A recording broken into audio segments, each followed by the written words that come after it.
Welcome to my channel. আজকে 23শে জানুয়ারি 2026। Third সেমেস্টারের যারা পরীক্ষা দিতে চলেছ, অর্থাৎ যারা 2024-28 ব্যাচ, যারা 2024-এ অনার্সে ভর্তি হয়েছে, 28-এ কমপ্লিট করবে, যাদের থার্ড সেমেস্টার পরীক্ষা সামনে, WBSU এর student, West Bengal state university English honours, তাদের জন্যে কিছু প্রশ্ন দিচ্ছি প্র্যাকটিস করার জন্যে। এবং যারা আমার এই ধরনের ভিডিও ফলো করো, প্র্যাকটিস কোয়েশ্চেন বলো, সাজেশন বলো, যাই বলো, যারা এই ধরনের ভিডিও ফলো করো তারা জানো যে আমি যেভাবে কোয়েশ্চেন দিই, এই ফর্মুলা মাথায় রেখে দিই যে যেটুকু তুমি যদি করো তাহলে প্রশ্ন নিয়ে বা পরীক্ষা নিয়ে ঘাবড়ানোর তোমার কিচ্ছু নেই। 100% প্রিপেয়ার্ড, 100% কনফিডেন্টলি তুমি পরীক্ষার হলে যেতে পারবে। প্রশ্ন যেমনই ঘুরিয়ে দিক, যাই দিক, এটুকু করলে তোমার হয়ে যাবে। কাজেই এটা বলবে না যে স্যার আরও কিছু কম প্রশ্ন দেওয়া যেত না বা কিছু, সেটা করা যেত।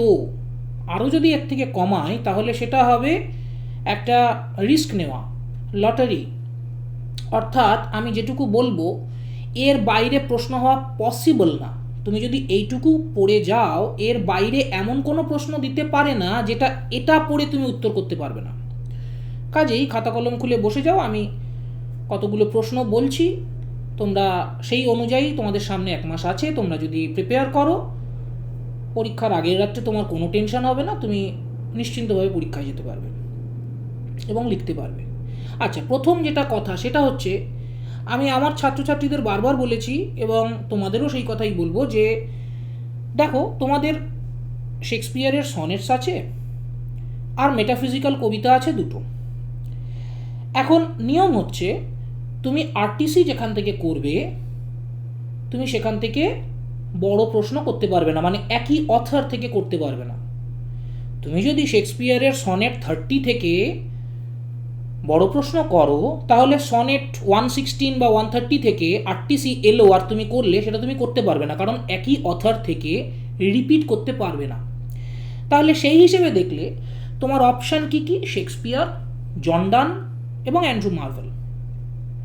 এবার কিভাবে প্রিপেয়ার করতে হয় তার জন্যে শুরু করতে হয় প্রথমে, কারণ আরটিসি করাটা হচ্ছে তুলনামূলক কঠিন এই কারণে, আরটিসিতে আমাকে বলতে হয় যে এক্স্যাক্ট কোন জায়গা থেকে, একটা কোন কবির কোন কবিতা, তার ঠিক কোন জায়গা থেকে লাইনগুলো নেওয়া হয়েছে, তারপর ওই লাইনগুলোকে ব্যাখ্যা করতে হয়, বলতে হয় কেন ওই লাইনগুলো বলা হলো, অর্থাৎ কি কনটেক্সটে, অর্থাৎ ঠিক তার আগে কি বলা হয়েছে আর ঠিক তার পরে কি বলা হতে যাচ্ছে, মূলত ওই লাইনগুলোকে ব্যাখ্যা করতে হয়। ওই লাইনগুলোর মধ্যে রিমার্কেবল কি আছে, সিগনিফিক্যান্স কি, আক্ষরিক অর্থ তো বটেই, এগুলোকে ব্যাখ্যা করতে হয়। অর্থাৎ পরিষ্কার কথা, তোমাকে 4 লাইন দিয়েছে, ওই 4 লাইন তুমি আমাকে বোঝাও, দ্যাটস দ্য জব।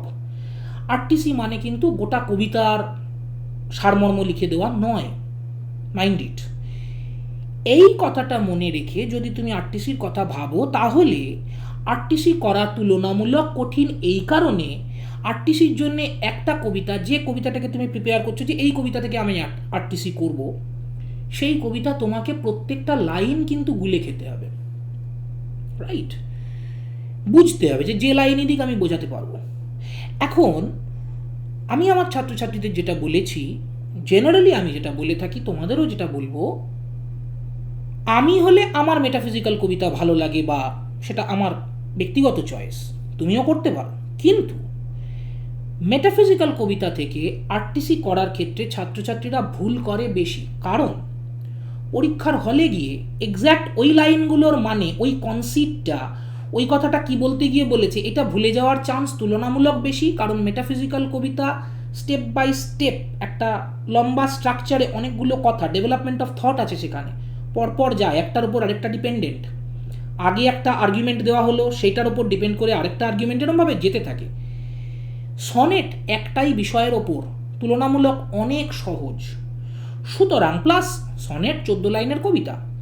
তুমি যদি মনে করো শেক্সপিয়ারের এই সনেটটা থেকে আমি আরটিসি করব, বা এই সনেট থেকে আমি আরটিসি করব, ওই সনেটগুলো 14 লাইনে শেষ হয়ে গেল। 14 লাইন তুমি ভালো করে পড়া, মনে রাখা এবং কোন কথাটা কেন বলেছে এটা বোঝানো অনেক ইজিয়ার। কাজেই আমি সাজেস্ট করব শেক্সপিয়ারকে আরটিসির জন্য রেখে এবার তাহলে পড়ে রইল কি জন ডান আর Andrew Marvell for long question. এটা আমার সাজেশন। স্টিল আমি লং কোয়েশ্চেন সকলের ক্ষেত্রেই দিচ্ছি, আরটিসির কথাটা আমি প্রথমে বলে নিলাম। শেক্সপিয়ারের ক্ষেত্রে ওরা গতবার লং কোয়েশ্চেনে 130 দিয়েছে, তার মানে হলো এবারে 116 আর সনেট 30 এই দুটো থেকে একটা থেকে লং কোয়েশ্চেন দেবে। এবার সনেট 116 ক্ষেত্রে দুটো কবিতায় কিন্তু 130 সবচেয়ে সহজ কবিতা বলতে গেলে। তো 116 এর ক্ষেত্রে আমি প্রথম প্রশ্ন বলছি, analyse the style and structure of sonnet 116। দ্বিতীয় প্রশ্ন বলছি, appreciate Shakespeare's use of metaphor and imagery in sonnet 116। তারপর সবচেয়ে সোজা প্রশ্ন 116 থেকে, how does Shakespeare idealise the concept of love in sonnet 116। এবারে চলে আসছি সনেট 30। সনেট 30 খুব সহজ কবিতা নয় বটে রাইটিং স্টাইলের দিক থেকে দেখলে, এবং রাইটিং স্টাইল রিলেটেড কোয়েশ্চেনই এখানে একটু কঠিন লাগতে পারে। সেন্ট্রাল আইডিয়া একদম সিম্পল ফ্রেন্ডশিপ, কাজেই সেটা কঠিন লাগার কোনো ব্যাপারই না। সুতরাং যে প্রশ্নটা থিম অফ ফ্রেন্ডশিপ দিলে তোমরা এমনিও পারবে অমনিও পারবে, ওটা গোটা সনেটের সামারাইজ করার মতন একটা উত্তর। আমার মনে হয় না এই ধরনের সোজা প্রশ্ন দেবে। সুতরাং তোমরা সনেট 30 ক্ষেত্রে একটাই জিনিস করবে, সেটা হচ্ছে সিম্পল থিম অফ ফ্রেন্ডশিপটাকে কিভাবে উনি ওনার ওয়ার্ড প্লে দিয়ে, ওনার রাইটিং স্টাইল দিয়ে একটা আলাদা লেভেলে নিয়ে চলে গেছেন। ওনার বলার কায়দাটা এখানে মুখ্য, কি বলছেন সেটা খুব সিম্পল। সুতরাং কোয়েশ্চেনটা হবে, Shakespeare elevates a simple theme of friendship and eternizes it with his word play in sonnet 30। আবার বলছি, Shakespeare elevates a simple theme of friendship and eternizes it with his wordplay in Sonnet 30. Explain. কি করতে হবে?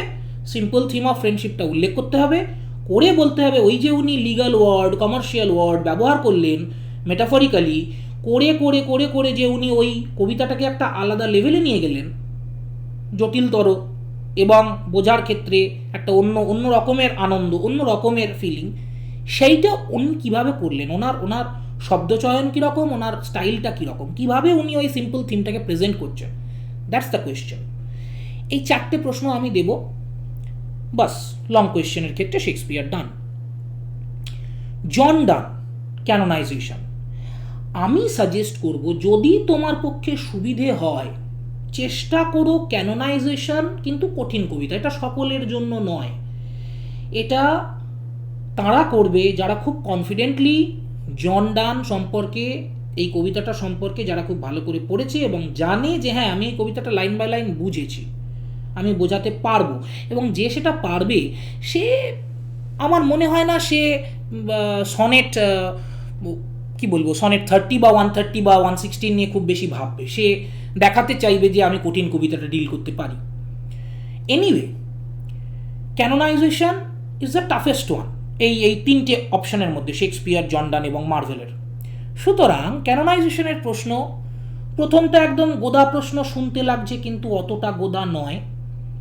As a metaphysical poem, canonization as a metaphysical poem, প্রশ্নটা শুনতে গোদা কিন্তু তা নয়, কারণ তোমাকে প্রথমে মেটাফিজিক্যাল পোয়েট্রি কি সেটা বোঝাতে হয়, কবে কি কেন তার বৈশিষ্ট্যগুলো বলতে হয়, দিয়ে কবিতা থেকে দেখাতে হয় সেই বৈশিষ্ট্যগুলো কিভাবে কিভাবে মিলছে, এবং তার মধ্যে সবচেয়ে বড় বৈশিষ্ট্য কিন্তু মেটাফিজিক্যাল কনসিট, এটা সবচেয়ে ইম্পর্টেন্ট। বাকিগুলো উল্লেখ তো করতে হয় একটা দুটো করে উদাহরণ দিয়ে, কিন্তু কনসিটগুলো কিন্তু দেখাতে হবে যে এইভাবে উনি প্রয়োগ করেছেন। এই যে মোমবাতির সঙ্গে তুলনা, ফ্লাইয়ের সঙ্গে তুলনা, ফিনিক্সের সঙ্গে তুলনা, এই জিনিসগুলো কিন্তু ভালো করে বোঝাতে হবে। এবং শেষে কেন উনি ক্যানোনাইজেশন শব্দটার সঙ্গে ওনাদের এই achievement in love so called, সেটাকে উনি কেন আনছেন, কেন একদিকে কম্পেয়ার করছেন টাইটেলটা লেখার মাধ্যমে বা লাস্ট স্ট্যান্ডাতে। সুতরাং এটাকে এক্সপ্লেইন করতে হবে অ্যাজ আ মেটাফিজিক্যাল পোয়েম। এটা খুব গোদা প্রশ্ন এবং আসার খুব চান্স আছে, আর এই প্রশ্নটা করলে অন্য অনেকগুলো প্রশ্ন ইজি হয়ে যায়। সুতরাং গেল। দ্বিতীয় প্রশ্ন, সেটা হচ্ছে style and structure with special emphasis on metaphysical conceits. আবার বলছি, style and structure with special emphasis on metaphysical conceits. ওই আগে যেটা বললাম মেটাফিজিক্যাল কবিতার বৈশিষ্ট্য ইত্যাদি, এখানে অন্য কবিতার মানে অন্য বৈশিষ্ট্যগুলো বলতে হবে না, বলতে হবে ডেভেলপমেন্ট অফ থট, 5টা স্ট্যান্ডায় কীভাবে পরপর কথাটা যাচ্ছে, আর্গুমেন্টটা কীভাবে সাজানো হচ্ছে, কীরকম ভাষা প্রয়োগ করা হচ্ছে, ওই যে অ্যাব্রাপ্ট বিগিনিং, কিংবা ওই যে প্রথমেই একটা তাড়িয়ে দেওয়া ভাবনা বা একটা বলা যে এই করতে পারো আমাদেরকে না জ্বালাতন করে, এই যে স্টাইলটা, বলার ধরনটা, এবং কিভাবে নিজেদের হ্যাপিনেসটাকে খুব কি বলবো, কোনো লুকোছাপা না করে সেটাকে বলা যে হ্যাঁ উই আর হ্যাপি, তাতে তোমার সমস্যা কি, এই যে জিনিসটা, এই বোল্ডনেসটা, এগুলো হচ্ছে স্টাইল। এরকম আরও কিছু পয়েন্ট আছে। এবং তারপরে হচ্ছে মেটাফিজিক্যাল কনসিট, যেটা আসল জায়গা, সেটা ব্যাখ্যা করতে হবে যে পরপর কবিতায় কত মেটাফিজিক্যাল কনসিট আছে, কত অস্বাভাবিক তুলনা আছে। মেটাফিজিক্যাল কনসিট মানে তো তাই, অস্বাভাবিক তুলনা, আমরা অভ্যস্ত নই এমন তুলনা, শকিং তুলনা, সেগুলো বলতে হবে। এর বাইরে একটা সোজা প্রশ্ন হয়, সেটা হচ্ছে as a poem of love. ঠিক আছে, এটা সবচেয়ে ইজি কোয়েশ্চেন, সেই জন্য আমি শেষে বললাম, কারণ এটা তো সবাই পারবে কম বেশি, অলমোস্ট সামারাইজ করার মতন উত্তর। এবার চলে আসছি অ্যান্ড্রু মার্ভেল। তাহলে আমি যে বক্তব্যটা এর আগে বললাম আরটিসি এবং ইত্যাদি সম্পর্কে, তার সামারি এক কথায় দাঁড়াচ্ছে, আমি বলতে চাইছি অ্যান্ড্রু মার্ভেল থেকে লং কোয়েশ্চেন করো, শেক্সপিয়ার থেকে আরটিসি করো, ইজি হবে, তুমি অন্যটা করতে পারো ইফ ইউ আর কনফিডেন্ট। পরিষ্কার কথা, যারা ক্যানোনাইজেশন নিয়ে কনফিডেন্ট তারা করবে, যারা আরটিসি মনে করবে যে না আমি মেটাফিজিক্যাল থেকে আরটিসি করতে পারি, যে কবিতায় দিক আমি খুব ভালো লেগেছে, আমি ভালো করে পড়েছি, তারা করবে এবং করো, অফকোর্স করো। কারণ একজন টিচার এটা দেখে যে তুমি কোন ধরনের প্রশ্ন বেছে নিচ্ছ, এটাও একটা ফ্যাক্টর। হ্যাঁ, কিছুটা তো তার মনে একটা, সে 80টা খাতা দেখতে বসেছে, তার মধ্যে 5টা খাতা একটু অন্যরকম উত্তর যখন সে পাবে, তার তো একটা ইমপ্রেশন ম্যাটার করে। তবে ওভার কনফিডেন্ট হয়ে করতে যেও না, if you are truly confident যে হ্যাঁ আমি পারবো, তবেই করো। অ্যান্ড্রু মার্ভেলের ক্ষেত্রে 3টে প্রশ্ন দেব আবারও। প্রথমটা যেটা দেব, লাভ ভার্সেস টাইম কনফ্লিক্ট, মানে সেন্ট্রাল থিম, একদিকে প্রেম, একদিকে টাইম খুব শর্ট লাইফের, টাইম চলে যাচ্ছে, আর একদিকে আইডিয়াল লাভকে প্র্যাকটিক্যাল সেন্সে নেওয়া। তো লাভ ভার্সেস টাইম কনফ্লিক্ট, যেটা রেনেসন্সের সময়ের একটা কমন থিম, আমরা বিভিন্ন কবিতায় পড়েছি। এই কথাটাকেই একটু ঘুরিয়ে প্রশ্ন করা যায়, কার্পে ডিএম থিম। একই কথা, কার্পে ডিএম মানে হলো সিজ দ্য ডে, মানে আজকের দিনটা ব্যবহার করো, অর্থাৎ টাইম চলে যাচ্ছে, টাইমকে ব্যবহার করো। তো কার্পে ডিএম থিম একই কথা। লাভ ভার্সেস টাইম কনফ্লিক্টও যা প্রশ্ন, কার্পে ডিএম থিমও একই প্রশ্ন। এটা গেল প্রথম। দ্বিতীয় যেটা, সেটা হচ্ছে স্টাইল অ্যান্ড স্ট্রাকচার। উনি এই যে সিলজিস্টিক স্টাইল ব্যবহার করেছেন, একটা তর্কের স্টাইল ব্যবহার করেছেন, যদি এই থাকতো তাহলে এই করা যেত, যেটা আইডিয়াল হতো, কিন্তু আমাদের এই নেই, but at my back I always here, সুতরাং এই আছে এখন, সুতরাং থার্ড পার্টে এসে আমরা কি করতে পারি। অর্থাৎ এটা একটা লজিক্যাল আর্গুমেন্টের মতন এই যে স্ট্রাকচারটা গেল, এবং কিভাবে ওনার আর্গুমেন্টটাকে শকিং ইমেজ দিয়ে, প্রথমে হাইপারবলি দিয়ে, খুব মানে কি বলবো, মই দিয়ে গাছে তুলে যে এই করতে পারতাম, তারপর শকিং ইমেজ দিয়ে ভয় দেখিয়ে যে কিন্তু বাস্তব হচ্ছে এত কঠিন, তারপর অতএব কি করা যায়, এই যে ভাষা, ইমেজের প্রয়োগ, শক দেওয়া, খানিকটা বোল্ড কথা বলা স্পষ্টভাবে, এগুলো হচ্ছে স্টাইল। আর স্ট্রাকচারটা তো বললাম সিলজিস্টিক স্ট্রাকচার, যে 3টে পার্টি জিনিসটাকে ভেঙে, এটিকে ব্যাখ্যা করতে হবে, স্টাইল অ্যান্ড স্ট্রাকচার গেল। এর পরের যেটা 3 নম্বর প্রশ্ন, Marvell's use of imagery and conceits. ওই একই, আমাদের জন ডানের ক্ষেত্রে যেমন বললাম, মার্ভেল যে ইমেজগুলো প্রয়োগ করেছেন, কোথায় সেই ফ্লাড, কোথায় সেই কি বলে তোমার হাম্বারের পাড়ে বসে থাকা, গঙ্গার পাড়ে রুবি পাথর কুড়োনো, কিংবা শকিং ইমেজ সেই কবরের মধ্যে থাকা ইমেজ, কিংবা ওই অ্যামোরাস বার্ডস অফ প্রে ইমেজ। তারপর কনসিট যেগুলো আছে, বিভিন্ন তুলনা, ভেজিটেবল লাভ ইত্যাদি, ভাস্টার দেন এম্পায়ার্স। তো এই ধরনের বিভিন্ন যে কনসিটগুলো আছে, কবিতাটা তো ভর্তি এই ধরনের ইমেজ আর কনসিটে, তো সেগুলো ধরে ধরে ধরে ধরে সব ব্যাখ্যা করতে হবে। গেল, এই 3টে প্রশ্ন হয়ে গেল। যে কোনো দুজন কবিকে ঠিক করে নাও যে এর থেকে আমি আরটিসি করবো, এর থেকে আমি লং করব, করে প্রিপেয়ার করতে শুরু করে দাও। যদি আরটিসি শেক্সপিয়ার থেকে করো, তাহলে গতবার সম্ভবত 116 এসেছে, গতবার 116 এসেছে, তার মানে হলো এবারে 30 আর 130 আরটিসির জন্যে ইম্পর্ট্যান্ট। আমি বলছি না যে 116 থেকে আসতেই পারে না, লিগালি রাইট আছে, অবশ্যই দিতেই পারে, কিন্তু যেহেতু 3টে কবিতা এবং একটা থেকে গতবার টাচ করেছে, এবারে 30 আর 130। এখন যদি আমি নিজেকে এক্সামিনারের জায়গায় বসাতাম, তাহলে আমি 30 থেকে কোয়েশ্চেন করতাম। কেন? কারণ 130 ওই শেষের কাপলেটটাতে তাও কিছু বোঝানোর, কিছু এক্সপ্লেইন করার, কেন শেক্সপিয়ার এই কবিতাটা লিখছেন এটা নিয়ে কিছু বলার স্কোপ থাকে, কিন্তু আগের 4 লাইন করে যে কোনো 4 লাইন দিলে, মানে কোয়াট্রেন থেকে তুললে, ওই তুলনাটাকে ব্যাখ্যা করা ছাড়া খুব বেশি জটিলতা ওই কবিতাটার মধ্যে নেই। তুলনামূলক সনেট 30-তে এমন কিছু জিনিস আছে যে শব্দগুলোকে ধরে ধরে কী শব্দ কীভাবে প্রয়োগ করলে এটা বলা যায়, ফলে 4টে লাইন দিলে সেটা নিয়ে অনেকটা বলার মতো জিনিস আছে, এবং সেখানে একজন এক্সামিনার দেখতে পারে যে স্টুডেন্টটা কতটা বুঝেছে।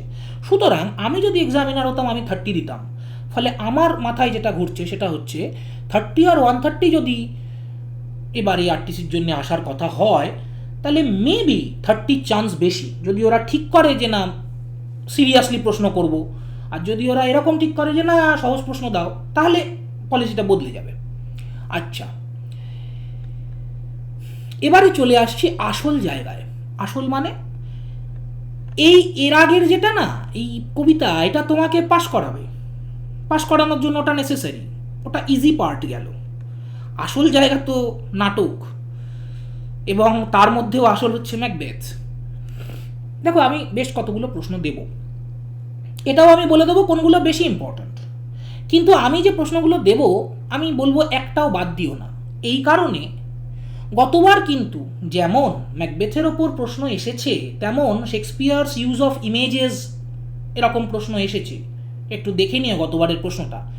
অর্থাৎ একটা প্রশ্ন যেমন স্ট্রেট ফরওয়ার্ড, সোজা, সবাই করবে, সবাই পারবে, সবাই পড়ে যাবে, আরেকটা প্রশ্ন কিন্তু সবাই পড়ে যাবে না এমন প্রশ্ন এসেছে। এবং সেই কারণে, যেহেতু আমি আগেই বললাম, দেখো সাজেশন করার তো মানে এই নয় যে আমি প্রথমেই ভেঙে পড়বো, প্রথমেই সহজটা নেব। যদি আমার একটা টেক্সট কঠিন লাগে আমি অবশ্যই সহজটা নেব, কিন্তু যদি আমার মনে হয় এই টেক্সটটার উপর ভিত্তি করে আমি পারফরমেন্স দেখাবো, আমি আর 5 জনের থেকে আরও ভালো করে পড়েছি এবং আমি কঠিন চ্যালেঞ্জটা নিতে পারি, সেক্ষেত্রে নিশ্চয়ই আমি সবাই যে প্রশ্নটা করবে সেই প্রশ্নটাই করতে চাইবো না, এটা কমন টেন্ডেন্সি। তাহলে সেই জন্যে আমি কতগুলো প্রশ্ন দিচ্ছি, আমি এটা বলে দিচ্ছি যে কোন কোন প্রশ্নগুলো বেশি ইম্পর্টেন্ট, ইজি এবং সবাই করে যাবে এবং আসার চান্সও খুব বেশি, কিন্তু বাকি প্রশ্নগুলো যদি পড়ে যাও, সেগুলো যদি আসে এবং তুমি যদি লেখো, তাহলে ফার্স্ট ইমপ্রেশনেই কিন্তু টিচারকে তুমি নিয়ে নিতে পারবে যে এ কিন্তু অড কোয়েশ্চেনটা করেছে, এ কিন্তু ইজি অপশানে যায়নি। আমি বলছি না character of lady Macbeth easy, কিন্তু ক্যারেক্টার অফ লেডি ম্যাকবেথ এবারে বিরাট চান্স আছে আসার। যদি লেডি ম্যাকবেথ না দেয়, তাহলে ওই ইজি সেকশনেই role of the weird sisters, ঘুরিয়ে বলতে পারে ফেট ভার্সেস ফ্রি উইল, একই প্রশ্ন। কারণ উইয়ার্ড সিস্টার্স এখানে প্রেডিক্ট করছে ম্যাকবেথের ভাগ্যে কি আছে, তাহলে ফেট জিতে যাচ্ছে নাকি অ্যাকচুয়ালি ম্যাকবেথ তার পতন নিজে ডেকে আনছে, অর্থাৎ ফ্রি উইল। ওর পতনের জন্য দায়ী কে? ওর ভাগ্যে ছিল তাই, অর্থাৎ উইয়ার্ড সিস্টার্স বলেছিল তাই, নাকি ওর নিজের ডাউনফলের জন্য নিজে দায়ী, নিজের অ্যাকশনস দায়ী? কোনটা বেশি পাল্লা ভারী? তো role of the weird sisters বললেও যা উত্তর, fate versus free will theme হিসেবে দেখাও সেটা বললেও একই উত্তর, জাস্ট ঘুরিয়ে দেওয়া প্রশ্ন, আর কিছুই না। এবার এইটাই উইয়ার্ড সিস্টার্স তো সুপার ন্যাচারাল, এটা ছাড়াও কিছু সুপার ন্যাচারাল আছে। যেমন ধরো ডানকান যখন আসছে ওই ওদের কাসেলে, তখন লেডি ম্যাকবেথের একটা কথা আছে যে দাঁড়কাক, অশুভ দাঁড়কাক, তার ডাক শোনা যাচ্ছে। কিংবা ডানকানের মৃত্যুর পর দুজন মানুষ কথা বলছে যে গতকালকে তখন তারা ওই খবরটা জানে না, কিন্তু তারা কথা বলছে যে গতকালের রাতটা খুব অশুভ রাত ছিল, খুব এরকম উদ্ভট শব্দ শোনা গেছে, আর্তনাদ শোনা গেছে, পৃথিবী যেন কেঁপে উঠেছে, ইত্যাদি ইত্যাদি। তারপর দেখো বিভিন্নভাবে ওই যে ধরো ম্যাকবেথ ভূত দেখছে, এই ভূতকে যদি তুমি ভূত হিসেবে নাও, ম্যাকবেথের হ্যালুসিনেশন হিসেবে না নিয়ে যে সত্যি ভূত হয়ে দেখা দিচ্ছে, তাহলে ওটাও, এগুলো কিন্তু সবই সুপার ন্যাচুরাল এলিমেন্টস। কাজেই উইয়ার্ড সিস্টার্স তো বটেই, তার বাইরেও আরও কিছু কিছু অ্যাড করে আরেকটা প্রশ্ন হতে পারে, সেটা হলো Shakespeare's use of super natural elements. অবশ্যই বড় জায়গাটা খেয়ে নেবে উইয়ার্ড সিস্টার্স, কিন্তু তার সাথে ওই এলিমেন্টগুলো তখন অ্যাড হবে। আচ্ছা, এরপর হচ্ছে সিগনিফিক্যান্স অফ সলিলোকুইজ।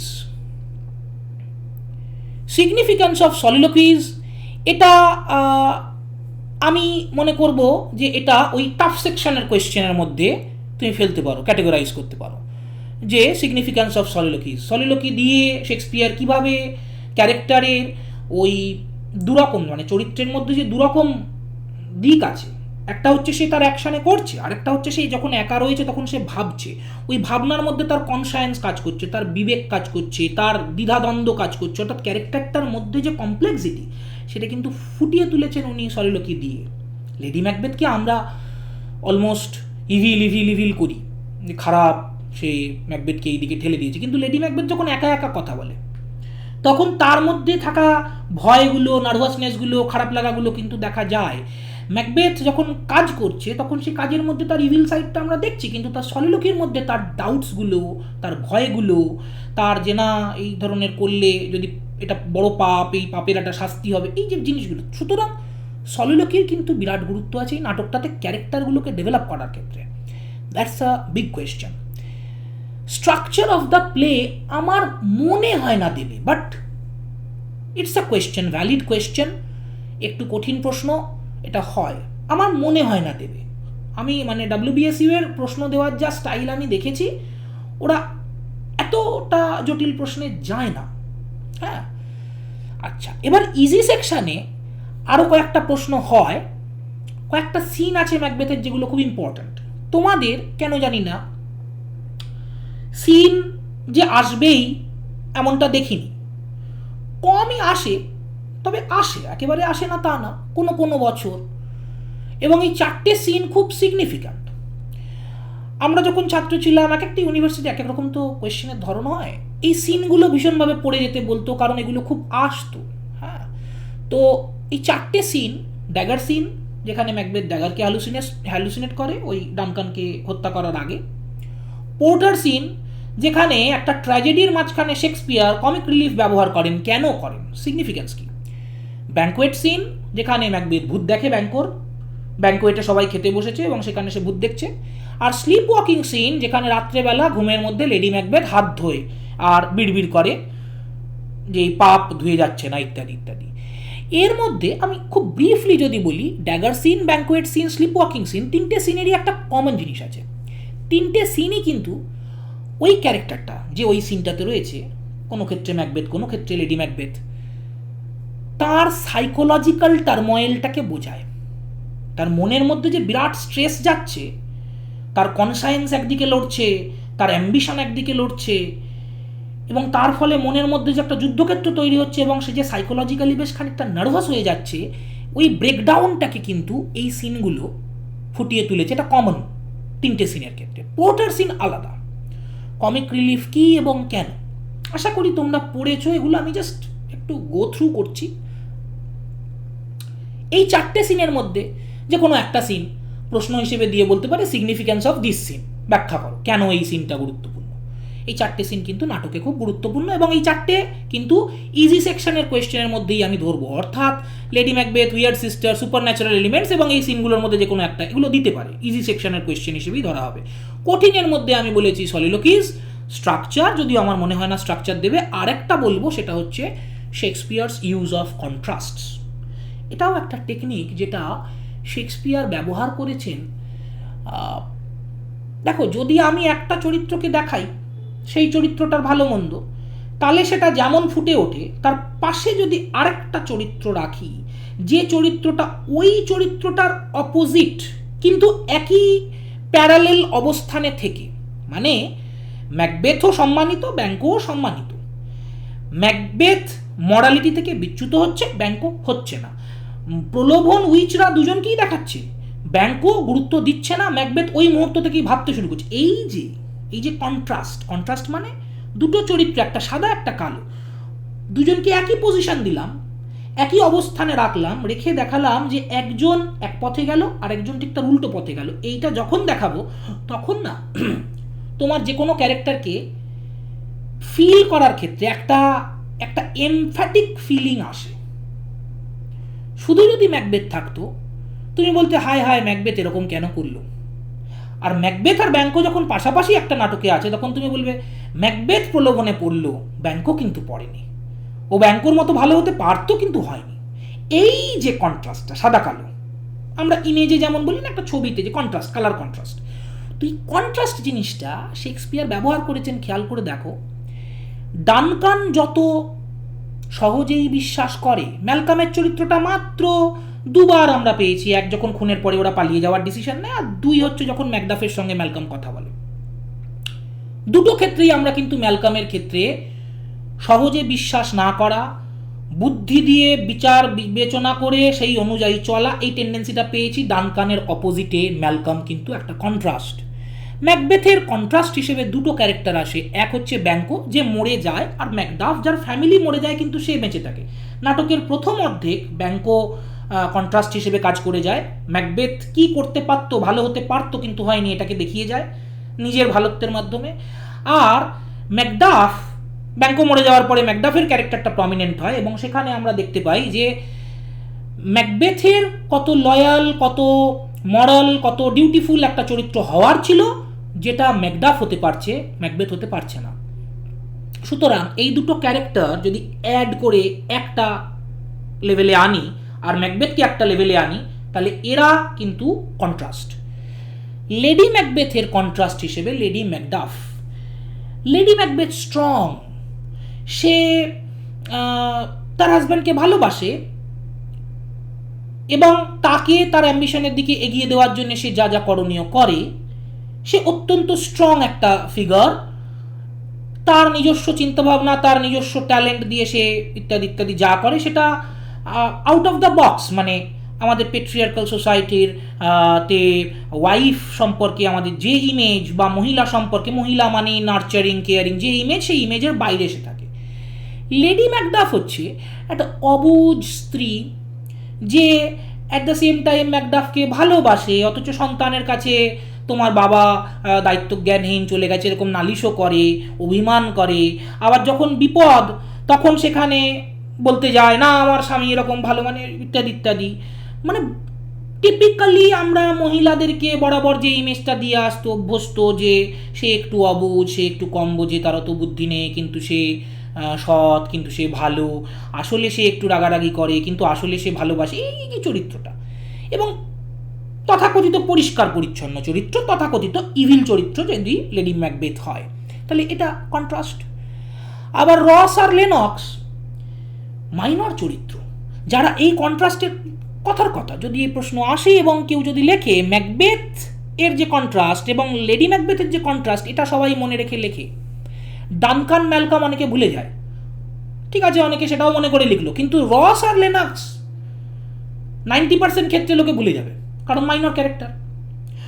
রস হচ্ছে সেই চরিত্র যে মাইনর ক্যারেক্টারের মধ্যে, যে প্রথম থেকেই, দেখো যত বাজে খবর আছে রসের মাধ্যমে দেওয়া, এবং রস বাজে খবর, ভালো খবর, অনেক খবরও এনে দিয়েছে। এবং কখনোই কিন্তু ও যখন বুঝতে পেরেছে যে ম্যাকবেথ সম্পর্কে ওর ডাউট হচ্ছে, ও কিন্তু কে ওর বন্ধু এই বিষয়ে প্রথম থেকেই স্যাঙ্গুইন ছিল। লেনাক্স কিন্তু বরঞ্চ দল বদলাতে সময় নিয়েছে, এটা একটা কন্ট্রাস্ট। রস অনেক আগেই ম্যাকডাফের ক্লোজ হয়ে গিয়েছিল, লেনাক্স কিন্তু অনেক পরে, যখন যুদ্ধ শুরু হয়ে গেছে তখন। এই মাইনর ক্যারেক্টারের মধ্যে কিন্তু কন্ট্রাস্ট আছে, যে দলবদল করছে দুজনে, কিন্তু কেউ আগেই করছে, তার যখনই সন্দেহ হলো তখনই সে করলো, আর কেউ তখনও না আরেকটু দেখি, যখন একেবারে বুঝতে পারছি যে না এবার দলবদল করা যায়, তখন করছে। কাজেই পলিটিক্যালি দেখতে গেলে এই দুটো চরিত্রের মাইন্ডসেট দুরকম, এটাও কিন্তু কন্ট্রাস্ট। এই কটা প্রশ্ন, এই কন্ট্রাস্টের প্রশ্নটাও আমি টাফ সেকশনে ফেলছি।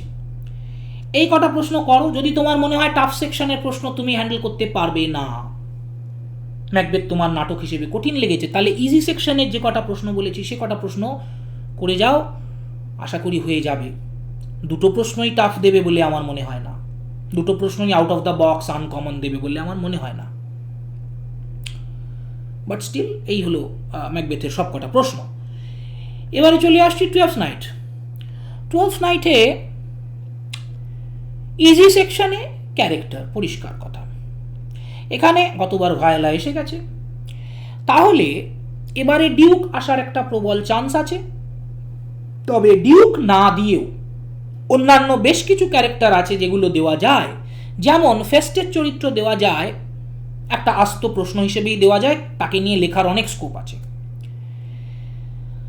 আবার আমি বলবো ক্যারেক্টার পড়ার সময় ডিউক, অলিভিয়া, মারিয়া, টোবি এবং ফেস্টে এদেরকে খুব ভালো করে পড়ো। কেন বলছি? অলিভিয়ার চরিত্র দেওয়া যায়, আর মারিয়া এবং টোবি কেন লাগবে সেটা আমি পরের প্রশ্নে আসছি, তখন বুঝতে পারবে কেন এই ক্যারেক্টার দুটো দেখে রাখতে বলছি। এই দুটো ক্যারেক্টার হিসেবে তোমাকে ডাইরেক্ট লিখতে দেবে না, কিন্তু কাজে লাগবে এই দুটো। আচ্ছা, ক্যারেক্টার হিসেবে আমি যদি বলি তাহলে ডিউক বললাম, অলিভিয়া বললাম, ফেস্টে বললাম। এবার একটা প্রশ্ন হয়, খুব common question, Shakespeare's use of fools. একটা ফুল বলেনি কিন্তু ফুলস বলেছে। শেক্সপিয়ার এখানে একটা মজাদার কাজ করেছেন, সেটা হচ্ছে উনি কয়েক রকমের ফুল রেখেছেন। একটা তো অবশ্যই অফিসিয়াল ফুল, যার পোস্টটাই ফুল, সে হচ্ছে ফেস্টে। আর একটা হচ্ছে মালভোলিও, একটা হচ্ছে স্যার অ্যান্ড্রু। এবার এই তিনজনকে মিলিয়ে যদি আমি প্রশ্ন দিয়ে দিই যে শেক্সপিয়ার্স ইউজ অফ ফুলস, তার মানে কি করতে হলো? তার মানে শেক্সপিয়ার যে তিনটে লেভেলে কমিক চরিত্রটাকে নিয়ে খেলছেন সেইটা দেখাতে হবে। একটা চরিত্র যে অফিসিয়াল ফুল, সে তার পোস্ট ফুল, তাকে সবাই ফুল মনে করে, কিন্তু সে কিন্তু আসলে ওয়াইজেস্ট, উইটি, তার অনেক ট্যালেন্ট আছে।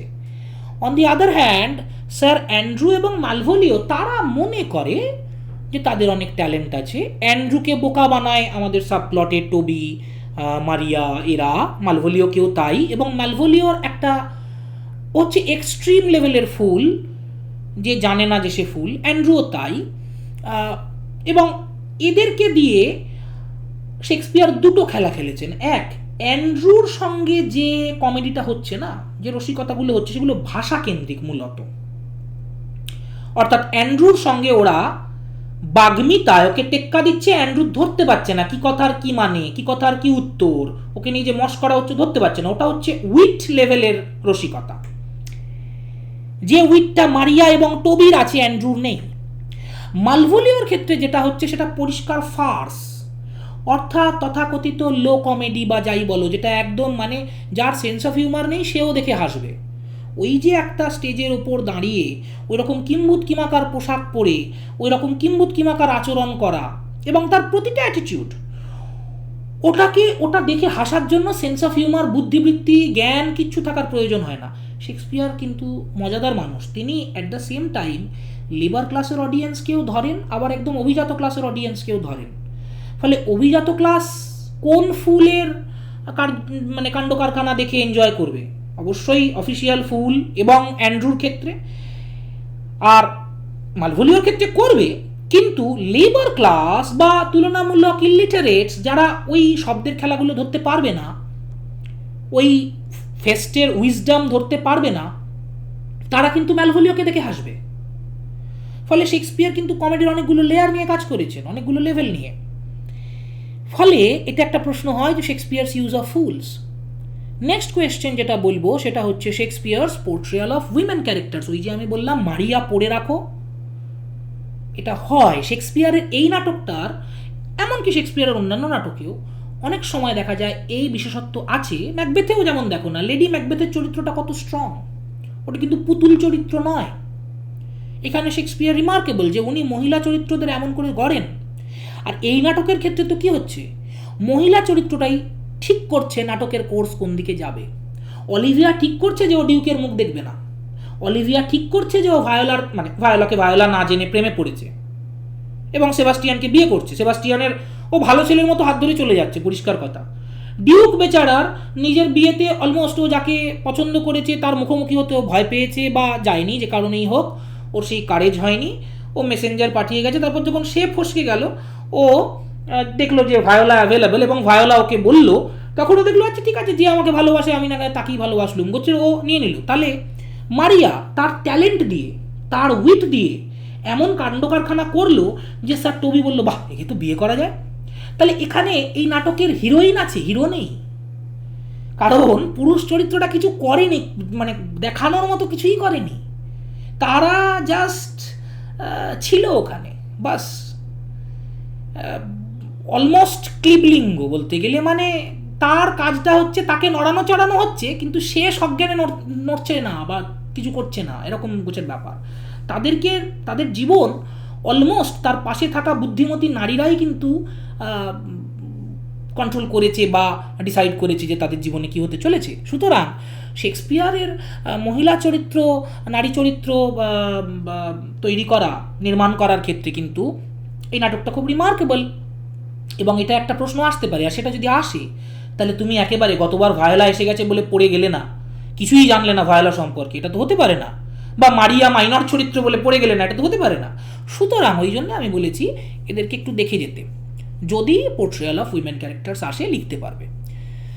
আচ্ছা, এরপর আরেকটা, এটা টাফ সেকশনের কোয়েশ্চেন, আমার মনে হয় না এটা মেইন প্লটের সঙ্গে যে সাব প্লটের যে জিনিসটা, এটা ইজি সেকশনের প্রশ্ন বলে আমার মনে হয় না।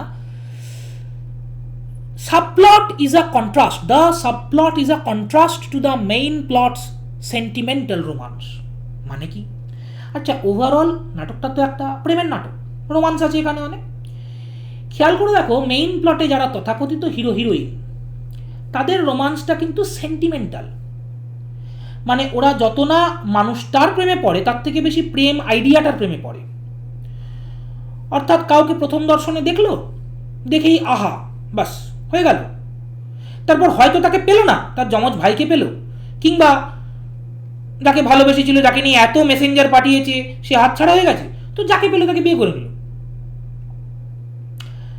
এবং এইটার মধ্যে আমি তার ভালোবাসাকে ছোট করছি না, আমি বলছি তার ভালোবাসাটা আসলে মানুষের প্রতি, নির্দিষ্ট মানুষের প্রতি নয়, সে আসলে ভালোবাসে, সে ভালোবাসা নামক আইডিয়াটায় বাঁচতে ভালোবাসে, মানুষটা ম্যাটার করছে না, মানুষটা বদলাচ্ছে। এবং অথচ সে ওই মানুষটার প্রতি অতটা জোরালোভাবে আকৃষ্ট নয়, অথচ সে মনে করছে সে আকৃষ্ট, এবং সেটা নিয়ে সে কাব্যি করছে রীতিমতো। ডিউক সেই প্রথম সিন থেকে গান শুনছে, বিরহে যাতনায় তার ঘুম আসে না এরম অবস্থা। অলিভিয়ার সেই প্রথম দর্শনে একজনকে, বেচারি মহিলা, পুরুষ সেজে এসছে একটা গোঁপ লাগিয়ে, কিন্তু তাকে দেখে তার এত ভাল লেগেছে, প্রথম দর্শনে নারী চরিত্র হয়ে সে একটা রিং পাঠিয়ে দিচ্ছে। এটা সে বুঝতে পারছে, সে যখন বুদ্ধিমতী, যে ও বুঝতে পারবে ও তো রিং ফেলে যায়নি, তাহলে ও বুঝতে পারবে যে আমি ওকে ফেরত আসতে বলছি। স্টিল কোনো লজ্জা টজ্জা কিছু না করে ও সঙ্গে সঙ্গে তাকে পেতে চাইছে, যে একে আমার ভাল লেগেছে, একে আমি পেতে চাই। তাহলে সেন্টিমেন্টাল, কাউকে দেখে ভাল লাগছে, কারোর কথা শুনে ভাল লাগছে, তারপর সেই মানুষটাকে না পেলেও চলছে। সেন্টিমেন্টাল লাভ, সেন্টিমেন্টাল রোমান্স, অতিরিক্ত সেন্টিমেন্টাল হয়ে গিয়ে এর উল্টো দিকে যেটা আছে, খেয়াল করে দেখো, টবি আর মারিয়া তারা পরস্পরকে চেনে, বহুদিন চেনে, কারণ তারা একজন মালিক পজিশনে আর একজন সার্ভেন্ট পজিশনে, এবং নতুন তারা একে অপরকে দেখেনি, কিন্তু তারা কিন্তু দেখেই প্রেমে পড়েনি, তারা কিন্তু সুযোগ বুঝেও, সুযোগের সদ্ব্যবহার করা সেই প্রেমেও কিন্তু তারা পড়েনি। তাদের কোর্স অফ অ্যাকশনের মাধ্যমে তাদের মনে হয়েছে যে এই প্রেমটা হলে কম্প্যাটিবিলিটির দিক থেকে তারা দুজন বেশ মানানসই, এটা তাদের মনে হয়েছে। টবির মনে হয়েছে যে এই মেয়েটি আমার উইট বা আমার বুদ্ধি বা আমি কি ধরনের হিউমার পছন্দ করি, এই মেয়েটির সঙ্গে আমার মেলে। আবার তারও মনে হয়েছে যে এই লোকটি, প্লাস একটা ইকোনমিক ইস্যু তো আছেই, কারণ সার্ভেন্ট পজিশন থেকে তাহলে সেটাও তার একটা ক্যালকুলেশন, যে সার্ভেন্ট পজিশন থেকে আমি যা যা পেতে পারি তার তুলনায় এখানে যা আমি এই লোকটা যদি বিয়ে করে তাহলে আমি যা পাচ্ছি, তাহলে সুতরাং দুজনে দেখেছে যে ক্যালকুলেশনে এই সম্পর্কটা গড়লে ব্রিজটা বেশ স্ট্রং হবে আর কি। তো তারা কিন্তু ওইরকম একটা, যদি আমি বলি যে সেন্টিমেন্টালের উল্টো দিকে একটা প্র্যাকটিক্যাল সেন্স অফ লাভ, যদিও লাভ জিনিসটাই ইমপ্র্যাকটিক্যাল, তবু আমি বললাম জাস্ট সেন্টিমেন্টালের উল্টো দিকে একটু রিয়ালিস্টিক, একটু ক্যালকুলেটিভ, একটু প্র্যাগম্যাটিক, যাই বলো তুমি, মোট কথা একটা সেন্টিমেন্টে ভেসে যাওয়া লাভ নয়।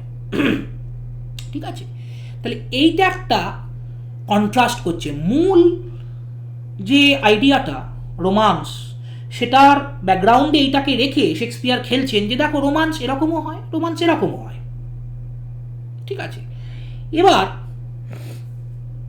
একটা প্রশ্ন, এটা আমার মনে হয় না দেবে, যেটা আমি বলতে যাচ্ছি আমার মনে হয় না দেবে, কিন্তু এটা নিয়ে ভাবো, যদি ভাবো অনেকগুলো উত্তরে সুবিধা হবে, এবং আমি বুঝিয়ে দিচ্ছি কেন। Shakespeare excels at playing on different levels of comedy at once. Shakespeare excels at playing on different levels of comedy at once. দেখো, কমেডি মানে কি? মিলনান্তক নাটক, সেখানে রোমান্টিক কমেডি হয়। আবার কমেডি বলতে যদি আমি কমিক এলিমেন্টের কথা বলি, তাহলে স্যাটায়ারিক নাটক হয়, ম্যানার্স নিয়ে কমেডি হয়, ফার্সিক্যাল জিনিসপত্র হয়, উইটি জিনিসপত্র হয়। খেয়াল করে দেখো, আমি ওই যে তিনজন ফুল নিয়ে বললাম, কোনো ক্ষেত্রে ফার্স আছে, কোনো ক্ষেত্রে উইটি প্রয়োগ আছে, যেটা ফেস্টে এবং অ্যান্ড্রুয়ের সঙ্গে হচ্ছে, ফেস্টে নিজে প্রয়োগ করছে আর অ্যান্ড্রুয়ের সঙ্গে ঘটছে। আর তার সঙ্গে স্যাটায়ারিক জিনিস আছে, কারণ ম্যালভোলিওকে এটা ব্যাখ্যা করা হয়, ম্যালভোলিওর চরিত্রকে, যে পিউরিটান চরিত্রকে স্যাটায়ারাইজ করার জন্য এই চরিত্রটাকে আনা হয়েছে বলা হয়, তোমরা জানো। আবার এটাও বলা হয়, যখন আমি কন্ট্রাস্ট বললাম দুটো রোমান্সের, যে আসলে শেক্সপিয়ার সাবপ্লটে ওই একটা একটু ভাবনা চিন্তাযুক্ত প্রেম রেখে উনি আসলে দেখাতে চাইলেন যে সেন্টিমেন্টাল রোমান্সটা কতটা শিশু সুলভ, বা কতটা বোকা বোকা, বা কতটা তাকে স্যাটায়ারাইজ করা যায়। এটাও একটা ব্যাখ্যা, পসিবল ব্যাখ্যা। সুতরাং অ্যাট দ্য সেম টাইম নাটকের মধ্যে আমরা রোমান্টিক কমেডি ওপর পাচ্ছি, সেটাকে নিয়ে স্যাটায়ারাইজ করা পাচ্ছি, উইট পাচ্ছি, তার সঙ্গে আমরা ফার্সিক্যাল এলিমেন্ট পাচ্ছি। সুতরাং অনেক রকমের কমিক এলিমেন্ট এখানে যুক্ত হচ্ছে এই নাটকটার মধ্যে। এই নাটকটার মধ্যে হাসির এলিমেন্ট, হাসির যে যতগুলো লেভেল হয়, বা এন্টারটেইন করার যতগুলো লেভেল হয়, অ্যামিউজ করার যতগুলো লেভেল হয়, শেক্সপিয়ার কিন্তু খেলছেন, এবং প্রত্যেকটাতেই কিন্তু উনি অ্যাটেনশনটা নিয়ে নিচ্ছেন, কোনোটাতে উনি কম যাচ্ছেন না। আচ্ছা,